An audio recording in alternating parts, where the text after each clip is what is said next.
Nos vamos a ocupar en este momento, en esta ocasión, de la eutanasia. En este caso, el principio a destruir, de los que hablábamos al comienzo de esta ronda de charlas, es el del respeto a la vida hasta la muerte natural. Este principio del respeto hasta la muerte natural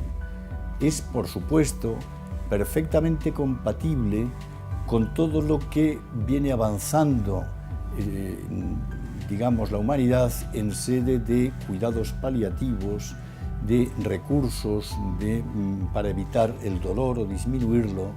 y por tanto de mejorar la calidad de vida del enfermo, evitando que ese declive inexorable al que estamos abocados todos los humanos se convierta en un suplicio permanente, progresivo y sin más final que la muerte. Ahora bien, hay un salto cualitativo que separa perfectamente la frontera de la vida de la frontera de la cultura de la muerte. Siempre que las acciones que los humanos tomamos en relación con los ancianos o con los enfermos o con quienes cuestionen este tema de la eutanasia tengan por objetivo curar, mejorar la calidad de vida, evitar el dolor, estaremos en una vía de respeto a la vida y de respeto al paciente, al enfermo. Cuando, por el contrario, el móvil impulsivo determinante de esa acción no es ya el curar, sino el curar matando, mejor dicho, el no curar, el acabar con la vida, el considerar no digna de ser vivida esa vida, en ese salto cualitativo en el que decidimos truncar anticipadamente el final natural de una vida humana, es cuando estamos rompiendo, destruyendo el principio de respeto que nos ocupa hoy. Y aunque en la práctica pueda haber supuestos en los que determinados productos farmacológicos diseñados para eliminar o disminuir el dolor pueden causar daños colaterales que abrevien la vida del paciente a los que se aplican, desde el punto de vista de la medicina, la experiencia, yo no soy médico y por lo tanto hablo de referencias de terceros, pero la experiencia abundantísima de muchos médicos dedicados a los cuidados paliativos es que hay una frontera muy sencilla de mantener desde el punto de vista ético para nunca invadir el campo del respeto a la vida humana. Por lo tanto, cuando la acción tiene como objetivo quitar la vida o acortarla de un modo drástico en función de una decisión sobre la propia vida, ya sea del sujeto, ya sea de un tercero, estamos entrando en el campo de la destrucción de este principio, entrando en el campo de la eutanasia propiamente dicha. Aquí hay batallas semánticas en las que se intenta llamar eutanasia a cuidados paliativos que no son tales, para confundir luego los conceptos, de modo que aceptando primero que es eutanasia el cuidado paliativo, se considera también eutanasia otros comportamientos que en realidad suponen quitar la vida o acortarla de un modo que es contrario al respeto a la misma. En este sentido, por tanto, conviene ir mucho mejor al fondo de las intenciones y de los medios que se ponen que al de las palabras que se utilizan, porque a veces estas pueden utilizarse semánticamente con una finalidad engañosa. Está en este momento introduciéndose en la sociedad española a través de muchas legislaciones autonómicas el tema de los valores vitales que cada cual considera como un nivel mínimo de calidad de vida para su propia vida, de modo que si su calidad de vida fuera inferior a esos valores vitales que se le propone que ponga por escrito, sería preferible morir a vivir de ese modo, llamando indigna a la vida por debajo de ese listón de calidad y, en definitiva, convirtiendo al hombre en el capacitado para decidir sobre la anticipación de su propia muerte, en el sentido de destruirla, de truncarla anticipadamente. Pues bien, en este punto, aunque resulta muy sugestivo y muy elogiador, no sé si es la palabra adecuada, pero resulta como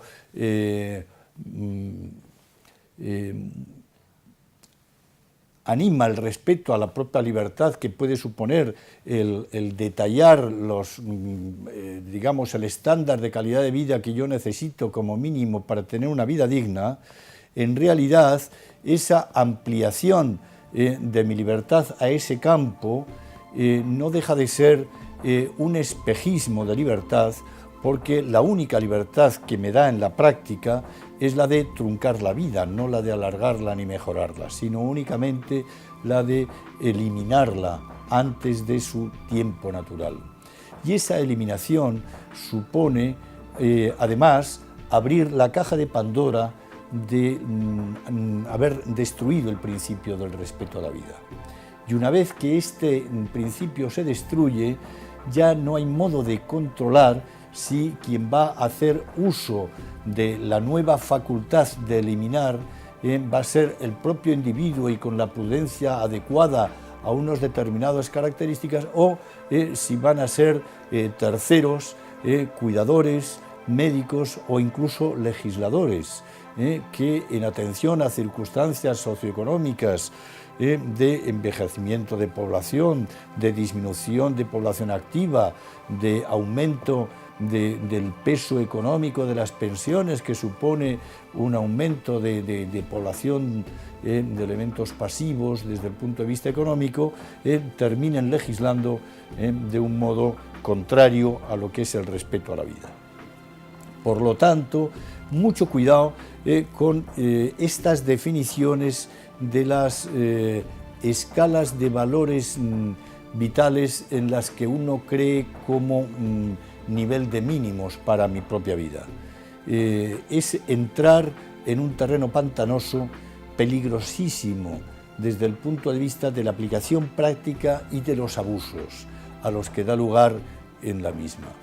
Tenemos experiencia no demasiado lejana en el siglo XX, en la etapa nazi, de lo que la eugenesia y la eutanasia dirigida por los políticos puede dar de sí respecto de la población. Y no tan lejos, en la propia Holanda actual, tenemos ancianos que están huyendo de residencias geriátricas holandesas a residencias alemanas porque no es de fiar el criterio de los médicos y cuidadores holandeses en relación a los ancianos que ellos, los cuidadores o médicos, consideran titulares de una vida no digna. Por lo tanto, mucho cuidado con este tema en el orden de los testamentos vitales y de